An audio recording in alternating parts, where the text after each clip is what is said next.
The time has come for the forgotten wing of the Candlekeep libraries to reopen. In preparation, the magic brooms, homunculi, and the stewards of the library, known as the Avowed, have been hard at work in the wing. However, as the autumn equinox approaches, so do odd occurrences begin within the dusty halls of the Candlekeep. Late at night, the flapping of wings can be heard, and pages of a mysterious book turn on their own. The book in question is the Veil of Woe. With sick leaves and bark of gray stretched across the cover, the book's title is hardly visible. Inside the tome is a ritual, and deeper still, reseated in a pocket near the final pages of the tome, is another book, a wedding planner that belonged to Maliki Van Varys and Gabriel Borthwick. The Avowed believe these hauntings will only grow worse as the equinox approaches, and invite a group of heroes into the normally restricted Forgotten Wing. Once arrived, they are allowed to check out the Veil of Woe from Candlekeep, in hopes they can use the book to put an end to the curse that plagues it. The only lead the book provides is the name and description of a tavern called the Slipstream Inn. Notes of snow and wooded surroundings are mentioned in the book, leading our heroes to a snowy forest nestled a fair travel north of the Candlekeep.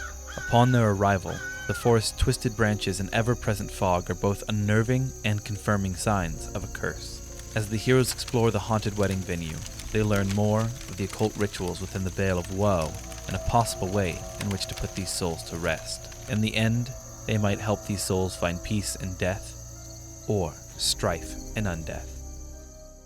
Hey there, McAllister here with Toasty DIY, and today I'm going to be taking a pre-made adventure from DM's Guild, and my goal is to make it as easy as possible for you to grab this book from DM's Guild and go ahead and run this in your adventure tonight, and I'm taking care of all the basic prep work and reading for you. I'm going to just synopsize the book. You could watch this video and then run this adventure tonight without having to do all the reading I did. Go ahead and download the book so that way you have all the guide and necessary resources, and it's an awesome book, and to give credit where credit's due, Lars Erik Holt, I believe is how this is pronounced, wrote this book. The part number one is going to Candlekeep to get the book, however you want to play this. If you're already running a Candlekeep adventure, this is a D&D 5e pre-written module about the Candlekeep library. If you're already running that, great. It's probably easier to introduce. If not, then you go to the Candlekeep library. It's a giant castle that is full of books, and each book kind of contains its own quest if you end up buying the D&D module. So this could be a first step in, and if you like the setting, buy that and you have a lot more books to uncover. The first step is going to be finding the book, and so they go in and there may be some looking around the library, or maybe it's sitting right there, or however you prefer, but they need to go ahead and get the book, open it up and kind of read it. In here are going to be references of what's going on with the book, what does it look like, what does it have inside of it. And then once they've left the Forgotten Wing and they've, talked to all the Avowed to find out what's going on at the castle and what's going on with the book, they will then leave. This is part 2 of the adventure. It is traveling to the Slipstream Inn. They read the book and it doesn't say exactly where this inn is. And since it's been abandoned for about, I think, 4 or 5 years now, nobody really knows where this inn is. So it's up to the players to, kind of read through the book to find out where this is. And the longer it takes for them to find the Slipstream Inn, the closer the equinox gets, and so the stronger the monsters get and the problems become when they do arrive at the woods. Part number 3 is arriving at the woods. This will usually feature them entering the woods and finding out that they are in fact definitely haunted, because it's clear that everything around is creepy and eerie, and the players probably can put that together really quick because they came looking for a curse. The biggest sign, however, will be 5 scarecrows that are strung up at the entrance or near the entrance of the woods. These are the bandits who killed the bride and groom of the wedding 5 years prior.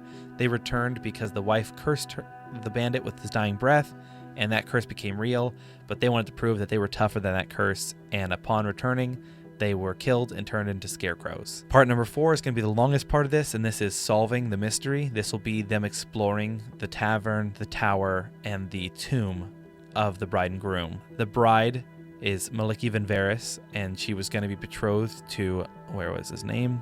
Gabriel Borthwick. All you need to know about them is they were a very, happy couple together. The bandits appeared during their wedding and killed every guest, including the bride and groom. However, they were going to try to take the bride to be their own bride, and to spite them, she killed herself by running into his sword, the Bandit King's sword. And that is who is dead, and his name was Dermot, in case they ask about it. So now, because of what Maliki said before she died, she cursed them. There are a few ghosts that haunt this area, and the entire forest is just all around undead focused, call it that. Her groom, Gabriel, is now a revenant. He's alive and kind of keeps to himself, and every night their wedding repeats at the wedding venue beside the tavern. The adventure does tell you about every spot inside that you can read through and see what ghosts are in what rooms. There are 3 ghosts that you really need to know about. There's Vienno, Eve, and Omar, and the trick is that if you talk to them, they will not recognize their death. They'll talk as if it's the day of the wedding, so they can be asked questions about where stuff is, who people are, and things like that, but they will not actually acknowledge their own death has happened, so you can't bring that up to them. And the basic gist of it, you got Vienno, who is a friend who's helping plan the wedding, and they're going to go ahead and just know mostly where people are, who people are.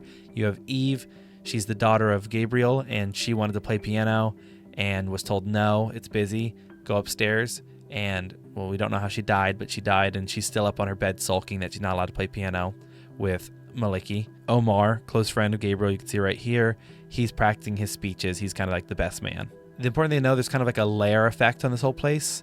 Exposing fright. If anyone is frightened, undead have advantage on attacking that person. And then perpetual gloom is that no matter what, it's always dark in this area. And this is part of the obvious curse when they enter the zone. So as far as this 4th section with discovering what's going on, their goal is to put this curse at ease. And there's 2 real outcomes that lead to the 5th part of this, which is they either choose to perform the wedding with the body present and a few other things you can read here under the Till Death Unites Us section. You can read about what it takes to go ahead and end this wedding, and it requires that they essentially finish the wedding. They complete the ceremony, and when it's done, the curse is lifted. The other option is to follow what's in the Veil of Woe to attempt to bring her back to life, because they may think that's what they need to do in order to complete the wedding. And if they should do that, they'll discover that the Veil of Woe is a vampiric tome, and it's written in order for a vampire lord to make new spawn. By completing this, when Maliki or whoever they bring back to life comes back to life, they come back as an undead, and they are very angry, and they are a servant to whoever is the vampire you decide owns the tome. I think that's everything you need to know to be able to run Veil of Woe. That'll make it a lot easier when you're reading through. You can just grab extra details that you'd like, but it's an adventure that's more macabre and dark, and I like that it has a failed state ending and then a past state ending, but both of them lift the curse. One just creates a vampire spawn out of a character they may have learned a lot about, and the other sends them all to the afterlife but happy. And that's everything. Feel free, like, comment, subscribe. Thanks a lot. Peace.